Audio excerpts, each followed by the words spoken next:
നിങ്ങളുടെ favourite shows ഇനി ഒരിക്കലും മിസ്സാവില്ല. ഇപ്പോൾ C5 കാണും നിങ്ങളുടെ ഫേവറേറ്റ് ഷോസ് തികച്ചും സൗജന്യമായി. അപ്പൊ കല്യാണി അവൾക്കൊരു ഭാരമാണ്. എങ്ങനെയെങ്കിലും അവളെ എന്റെ തലയിലാക്കാനാണ് ശ്രമം. അത് കഴിഞ്ഞാലേ അച്ഛന്റെ സ്വത്ത് എഴുതി വാങ്ങി ഹരിയോടൊപ്പം അവൾക്ക് സുഖമായിട്ട് ജീവിക്കാലോ. പക്ഷേ നീ മത്സരിക്കുന്നത് വീണയോടാ.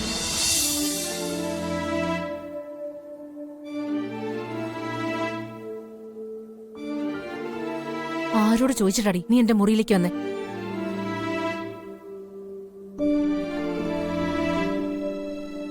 ആര് പറഞ്ഞയച്ചതാ നിന്നെ? എന്തിനാ നീ എന്നെ തൊട്ടത്? എന്റെ മുറിയിൽ അനാവശ്യമായിട്ട് കയറാൻ പാടില്ല. ഇറങ്ങിപ്പോടി, മോശം, ഇറങ്ങിപ്പോടി.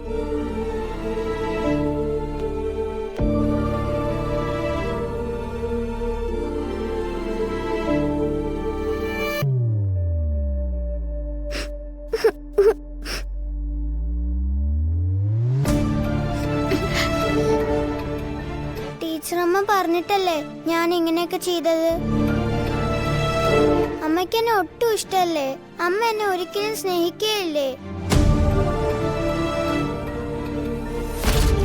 ആദികുട്ടാ, കല്യാണം കുട്ടി താഴെ പോ. എനിക്ക് അമ്മയുടെ അടുത്ത് ഇനി ഒരിക്കലും പോവണ്ട, ഒട്ടും പോവണ്ട. ആദികുട്ടാ, കൊണ്ടുപോ. വാ.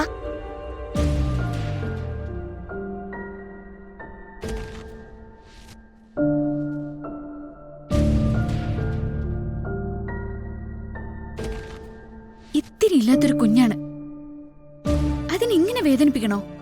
മരുന്ന് തന്നപ്പോ എന്താ ഞാൻ നിന്നോട് പറഞ്ഞത്? എന്റെ അസുഖത്തിന്റെ പേരില് ഇനി പുതിയതായിട്ടൊന്നും ചെയ്യരുതെന്നല്ലേ? പിന്നെ എന്തിനാ ആ കൊച്ചിനെ ഇങ്ങോട്ട് പറഞ്ഞയച്ചത്? ആ കൊച്ചിനെ ഞാൻ പറഞ്ഞയച്ചത് വേറെ ആരുടെ അടുത്തേക്കല്ല, അവളുടെ അമ്മയുടെ അടുത്തേക്കാ. അവൾക്ക് വലിയ ലോകവിവരമൊന്നുമില്ല. പക്ഷെ അവളെ പ്രസവിച്ച് അവളുടെ അമ്മ പനിച്ചു കിടക്കുമ്പോ എന്തൊക്കെയാ ചെയ്യേണ്ടതെന്നറിയാം.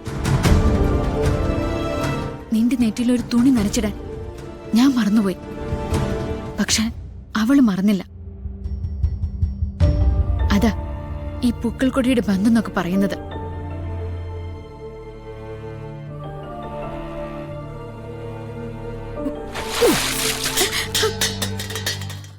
കഴിഞ്ഞല്ലോ അതിന്റെ പുണ്യം.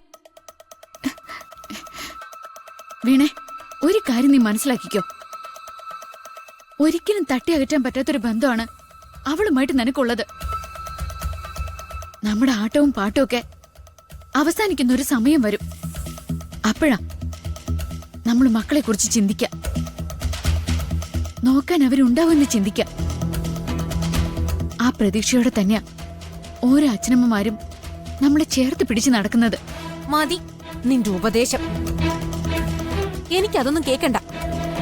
പറഞ്ഞിട്ട് പ്രയോജനം ഉണ്ടാവുന്ന കരുതിയിട്ടല്ല, പറഞ്ഞു പോവാം, അത്രേ ഉള്ളൂ. എന്തായാലും ചെറിയൊരു സമാധാനം. മകളെ ആട്ടി പുറത്താക്കാനുള്ള ആരോഗ്യമെങ്കിലും അമ്മയ്ക്ക് തിരിച്ചു കിട്ടിയല്ലോ. ഒരിക്കൽ നീ തന്നെ എന്നോട് പറയും കല്യാണി നിന്റെ മോളാണെന്ന്. ഈ ലോകത്ത് നിനക്ക് ഏറ്റവും പ്രിയപ്പെട്ടത് അവളാണെന്ന്.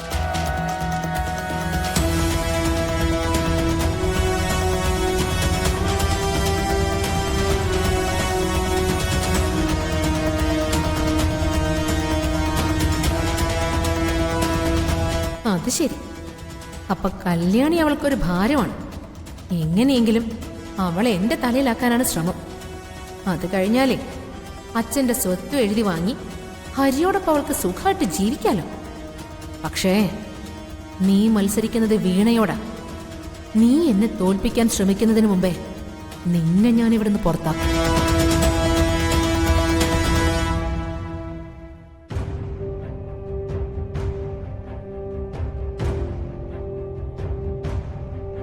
കല്യാണിയുടെ അമ്മ എന്താ എങ്ങനെ ആയിപ്പോയേ? കല്യാണി തൊട്ടതിനെന്തിനാ ബഹളം വെച്ചേ?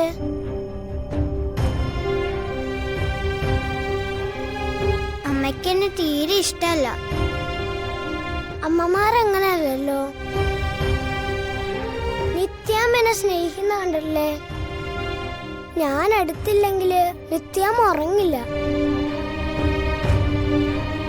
എനിക്ക് പനിയൊക്കെ വന്നാലേ പിന്നെ നിത്യാമ്മക്ക് എന്തൊരു ടെൻഷനാണെന്നറിയാവോ. പനി മാറുന്നവരെ നിത്യാമ്മ കൂടെ ഇരിക്കും. എപ്പോഴും എന്റെ തലയിൽ ഇങ്ങനെ തടവിക്കൊണ്ടിരിക്കും. ഞാൻ ഉറങ്ങുമ്പോഴും ഉറങ്ങാത്തപ്പോഴും എനിക്ക് ഉമ്മ തരും. നിത്യാമ്മ മാത്രമല്ല, എല്ലാ അമ്മമാരും അങ്ങനെ തന്നെയാ.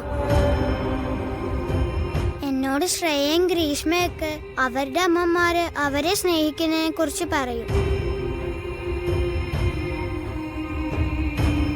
എന്ത് രസാന്നറിയോ കേൾക്കാൻ. അവരെ കുളിപ്പിക്കുന്നതും കണ്ണെഴുതിക്കുന്നതും പൊട്ടു തൊടിയിക്കണതും അമ്മമാരാ. ഒരു കാര്യം ചെയ്യാൻ കല്യാണി, നാളെ മുതൽ കല്യാണിയുടെ എല്ലാ കാര്യങ്ങളും ചെയ്യാൻ നിത്യാമ്മയോട് ഞാൻ പറയാം. വേണ്ട ആദി, നിത്യാമ്മ ആദിയുടെ അമ്മയല്ലേ. അമ്മ എന്നെ ചീത്ത പറയും. എന്നെ കാണുന്ന ഇഷ്ടമല്ല. എന്നാ കുറച്ചു മുന്നേ ഞാൻ അമ്മയെ ചെന്നൊന്ന് തൊട്ടു നോക്കിയില്ലേ. എന്തൊരു സുഖാണെന്നറിയോ അമ്മയെ തൊടുമ്പോ. എന്താ എനിക്ക് അമ്മയെ തൊടുമ്പോ അങ്ങനെ തോന്നുന്നേ? അതെനിക്കറിഞ്ഞൂടാ. ഇന്നാള് മിസ് ക്ലാസ്സിലൊരു കഥ പറഞ്ഞു തന്നില്ലേ, ഒരമ്മയുടെയും കുഞ്ഞിന്റെയും. മിസ് പറഞ്ഞതെന്താ, അമ്മയും കുഞ്ഞും എത്രയോ നാള് കാണാതിരുന്നാലും പിന്നെ ഏത് രൂപത്തിൽ കണ്ടാലും തിരിച്ചറിയുന്നല്ലേ.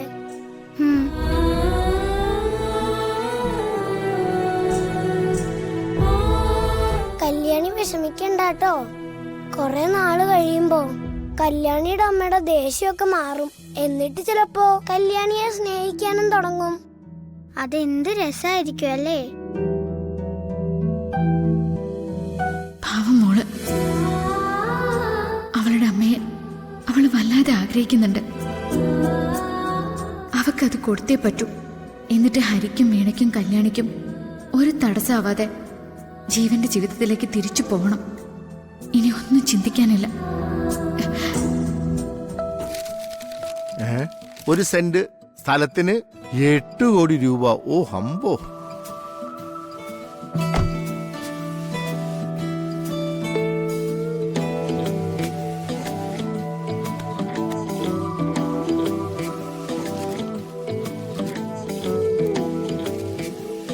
ആർക്ക് ഏജൻസീസ്. ആർക്ക് ഏജൻസി?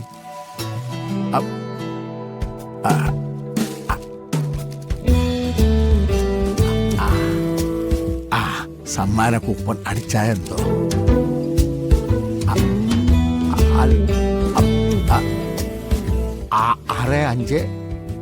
656367. ഹരി, ഇങ്ങോട്ടൊന്ന് വന്നേ. നീ പത്രത്തിൽ എന്തെങ്കിലും വാർത്തയാണെങ്കിൽ ഞാൻ അരിച്ചു പറക്കി നോക്കിയത്. നീ അരിച്ചാ കിട്ടുന്ന കാര്യമൊന്നല്ല ഇത്. നീ ഇങ്ങോട്ടൊന്ന് വരാനല്ലേ പറഞ്ഞത്. ഡൗൺലോഡ് ചെയ്യൂ C5 ആപ്പ്. കാണൂ എല്ലാ എപ്പിസോഡുകളും സൗജന്യമായി.